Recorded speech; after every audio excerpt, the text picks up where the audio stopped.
Prince Harry finally speaks out in a big way, and he doesn't hold back. In a deep, emotional interview with BBC News, he said he's heartbroken, angry, and done fighting. Why? Because he lost his court case about getting proper security while visiting the UK.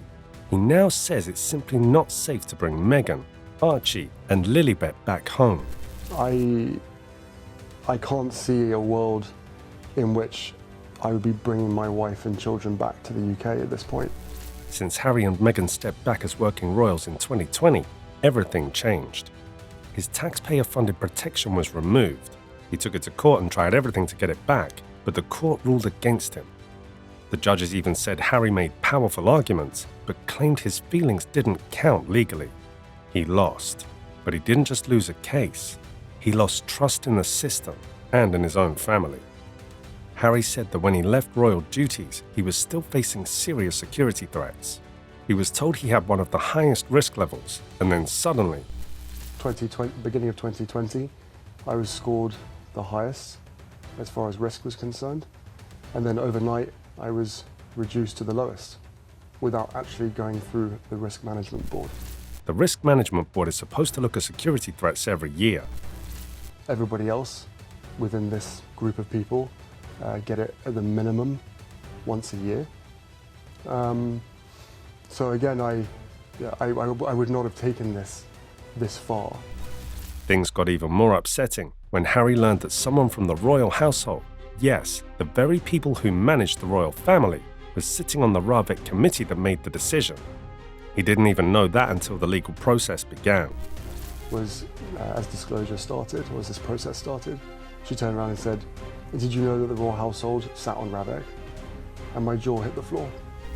That's when he realized this wasn't just a technical mistake, it was interference. Had it described to me, once people knew about the facts, that this is an good old-fashioned establishment stitch-up.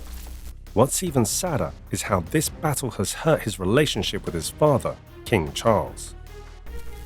He won't speak to me because of this security stuff. But it would be nice to reconcile. He also said something that really hit home. I would love reconciliation with my family. There's no point in continuing to fight anymore. As I said, life is precious. I don't know how much longer my father has. He made it clear that this isn't just a legal issue. At the heart of it is a family dispute. And it makes me really, really sad that we're sitting here today, 5 years later, where a decision that was made, most likely, in fact I know, to keep us under the roof. The most shocking part, Harry believes security was used as a way to control him. I don't think that anymore. Now I know that it was, security was used as leverage. He thinks they tried to scare him into coming back to royal life. Everybody knew that they were putting us at risk in 2020, and they hoped that me knowing that risk would force us to come back. But then when you realise that didn't work, do you not want to just keep us safe? He feels like he's being punished for trying to live differently. He doesn't even get to choose who represents him in the security process. That I choose, I am forced to go through the royal household and accept that they are putting my best interests forward during these conversations and the deliberations. You could tell he didn't trust that at all. Even worse, he said that his removal from security didn't just affect him, it sent a message to the whole world that he wasn't worth protecting. And not only did they decide to remove my security in the UK, but they also signalled to every single government around the world not to protect us. That's a huge deal, and he's scared. Harry talked about how heartbreaking it was that his children may never see his homeland. So, I miss the UK. I miss parts of the UK, of course I do. And I think that it's really quite sad that I won't be able to show, my children my homeland. He loves his country, but he feels like it doesn't love him back. And then came the part about money. The British tabloids made people think that protecting Harry would cost £20 million. But according to him, those headlines are way off. From British newspapers, those figures are obviously grossly exaggerated by about 18, 19 times. He says people wrote to their politicians using those fake numbers, all stirred up by the press.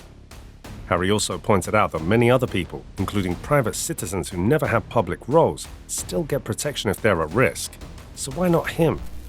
I was made a private citizen by the royal household, not by Rabbit, by the royal household. I can't be a private citizen. I will never be seen as a private citizen. I will never be treated as a private citizen. Not by the media, not by most people, and certainly not by anybody that wants to harm me. He's especially angry that there seems to be one rule for him and another rule for everyone else. Whether I have an official role or not is irrelevant to the security needs that I would need. Let me rephrase that. Whether I have an official role or not is irrelevant to the threats, risks, and impact. He believes security shouldn't be based on job titles. It should be based on real danger. He's not going to the Supreme Court. He's tired of fighting. But he is calling for change. He's asked the Prime Minister and the Home Secretary to step in and take a serious look at how Ravik is working. Yes, I would ask the Prime Minister to step in. I would ask Lilibet Cooper, the Home Secretary, to look at this very, very carefully, and I would ask her to review Ravik and its members. Because if it is an expert body... More than anything, he just wants a proper risk review, one that he hasn't received since 2019. That's it. That's the one thing standing in the way of peace with his family. Whatever noise has been created, whatever stories have been written, this has always been the sticking point. Despite everything that's happened, Harry says he's learned to forgive. I've moved past that. I can forgive my family's involvement, my father, my brother, and my stepmother. I can forgive the press to a large extent as well for so many things that have happened. Even the press, he said, gets partial forgiveness. But there's one thing he can't move past. Is that a decision that was made in 2020 that affects my every single day. And that is knowingly putting me and my family in harm's way. Harry didn't leave the royal family to escape responsibility. He left the system, not the people. He said. But I left the institution because at the end of the day I had to. I didn't leave it in 2020. I left it in 2021. But security was removed in 2020. The institution? That's what he walked away from. And it was the institution, he claims, that removed his security. Not the government, not the experts. The royal system itself. As the interview closed, he was asked if he thought there was still a way to make things right. His answer? Maybe. But only if the truth is faced. Their goal in life was always truth and reconciliation. And I turned around to them in many conversations, I said, right, but reconciliation can't come without truth. And now he says he knows the truth. He's tired, he's hurt, but he's not bitter. He just wants to feel safe again. And after everything, he's still hoping that one day things can be healed. While Prince Harry calls for truth and reconciliation, the contradictions in his past and present statements cast a long shadow over his appeal. When someone repeatedly shifts the narrative from claims about private royal weddings to now denying he ever asked for intervention, it naturally invites skepticism. This isn't just about inconsistencies, it's about trust. When trust erodes, even genuine concerns lose their way. If Harry truly wants healing and protection for his family, clarity, not selective storytelling, is the only path forward. Until then, the line between victimhood and manipulation remains uncomfortably blurred.